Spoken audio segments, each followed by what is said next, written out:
بسم اللہ الرحمن الرحیم. ناظرین، میں ہوں آصف بٹ اور آپ دیکھ رہے ہیں عمران نیوز. جیسے کہ کل گزشتہ روز وزیر اعلیٰ پنجاب حمزہ شہباز نے جس طریقے سے اعلان کیا ہے کہ 100 یونٹ استعمال کرنے والے کو بجلی فری میں دی جائے گی. کیوں دی جائے گی، کیسے دی جائے گی، یہ ممکن لگ نہیں رہا. لیکن وزیر اعلیٰ پنجاب کے عزم کو دیکھتے ہوئے مجھے امید ہے کہ وہ 100 یونٹوں سے بھی آگے جائیں گے اور چند روز میں ایک اور بڑا اعلان بھی جو ہے وہ بھی متوقع ہے. تو 100 یونٹ کی جو بجلی ہے وہ چھوٹے چھوٹے گھر ہوتے ہیں جو ایک ایک کمرے کے دو کمرے کے کرایہ دار جو غریب لوگ ہیں ان کے لیے تو یہ بڑی اچھی خوشخبری ہے، بڑی خوشخبری ہے. تو دوسرے نمبر پہ آ جاتے ہیں کہ جو ضمنی الیکشن ہو رہے ہیں اس میں کیا صورتحال ہوگی اور کس طریقے سے نون لیگ اتنی مہنگائی میں، اتنے پریشر میں اور اتنے الزامات کے ساتھ ساتھ یہ الیکشن جیت پائے گی اور ضمنی الیکشن میں اپنی بڑی اکثریت کی جو ہے وہ کامیابی ممکن ہوتی ہے. میرا جو اندازہ ہے، میں اس سے پہلے بھی ایک پروگرام میں وی لاگ میں کہہ چکا ہوں کہ نون لیگ جو ہے وہ کم از کم 15-16 سیٹیں جو ہے ضمنی الیکشن میں جیت جائے گی اور اکثریت کے ساتھ دوبارہ آئے گی.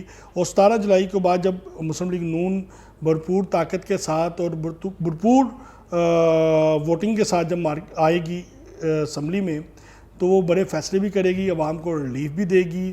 اور اس حوالے سے انہوں نے اپنی حکمت عملی طے کر لی ہوئی ہے اور اپنی یقینی ہار کو دیکھتے ہوئے جو پی ٹی آئی ہے، جو اپوزیشن کے لوگ ہیں، انہوں نے ان کے جو سب سے قریبی اور سب سے اہم اور سب سے ایکٹیو جو بندہ تھا ترٹ، اس کو ٹارگٹ کرنا شروع کر دیا ہے. اس کے خلاف پروپیگنڈا شروع کر دیا، اس کے خلاف جھوٹی کمپینیں شروع کر دی ہیں. اور آپ کو مزے کی بات بتاؤں کہ پی ٹی آئی نے اس حوالے سے نیگیٹو کمپین کے لیے، پاکستان اور قومی اداروں کے خلاف کمپین کے لیے 8 ارب روپے کی میڈیا اور ڈیجیٹل کمپین جو ہے وہ شروع کی ہوئی ہے.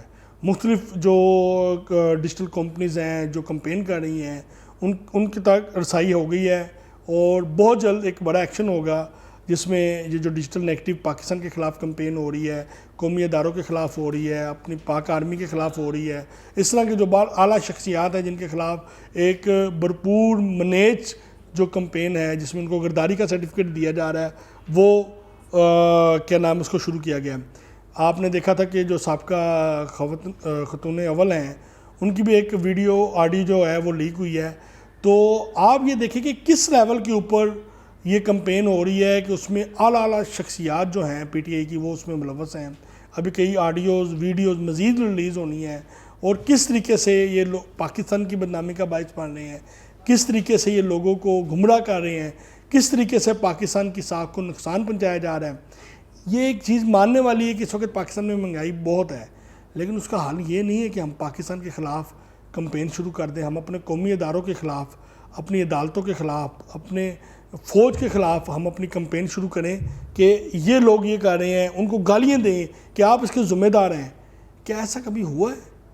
کیا آپ پاکستان کا یہ چہرہ مارکیٹ میں دے رہے ہیں؟ کیا پاکستان کا یہ امیج دنیا میں لے کے جا رہے ہیں کہ ہم اپنے اداروں کو بدنام کر کے دشمن کو خوش کریں، دشمن کو کہیں کہ جناب دیکھیں ہم نے پاکستان کے اندر بیٹھ کے ہم نے ان ایسے اداروں کی ایسی کی ٹیسی پھیر دی ہے؟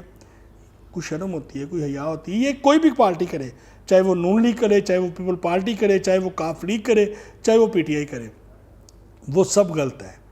ہمیں آپس میں اتفاق رائے سے رہنا چاہیے. اس وقت ہماری جو کمیونٹی ہے، جو نوجوان نسل ہے، اس کو گمراہ کرنے کے لیے، اس کو ڈی ٹریک کرنے کے لیے ہم ڈیجیٹل میڈیا کا استعمال کر رہے ہیں، ہم سوشل میڈیا کا استعمال کر رہے ہیں، ہم جھوٹ پہ جھوٹ بول رہے ہیں. اس میں ہم نے بڑے سینئر، بڑے معتبر نام جو ہیں جرنلزم کے ان کو یوٹیلائز کیا ہوا ہے. اس میں ہم نے بڑے سیاستدانوں کو، وکلاء کو، ہم ایسی کمپین بناتے ہیں کہ جناب وہ دیکھیں عمران خان صاحب نے بوتل اٹھا لی ہے، پانی والی بوتل زمین پہ کیوں پھینکی گئی ہے.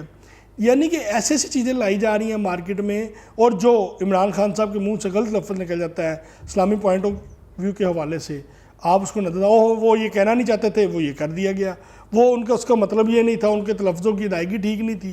تو بھائی وہ جب گالی دیتے ہیں ان کے تلفظوں کی ادائیگی ٹھیک ہوتی ہے، جب وہ الزامات لگاتے ہیں تب ان کی تلفظوں کی ادائیگی ٹھیک ہوتی ہے، جب وہ کسی کے اوپر کیچڑ اچھالتے ہیں تب ان کی جو ہے وہ تلفظوں کی ادائیگی ٹھیک ہوتی ہے.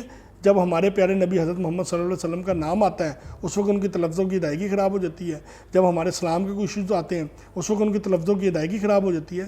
تو خدایا اس پاکستان کے اوپر کچھ مہربانی کریں اور اس کے ساتھ ساتھ قومی اداروں کے اوپر مہربانی کریں یہ ملک ہے تو ہماری سیاست ہے، یہ ملک ہے تو ہماری آنے والے نوجوانوں کا مستقبل ہے. ہمیں اس کا خیال رکھنا چاہیے اور اپنی ذاتی تسکین کے لیے فیس بک کے اوپر، واٹس ایپ کے اوپر، یوٹیوب کے اوپر کسی کو گالی نہیں دینی چاہیے. ایک آپ کی جو فیس بک کے اوپر پوسٹیں ہوتی ہیں، جو تحریریں ہوتی ہیں، وہ آپ کے خاندان کی تربیت کی جو ہے وہ نشاندہی کاری ہوتی ہے. بہت شکریہ آصف بٹ، ملتے ہیں نیکسٹ پروگرام میں.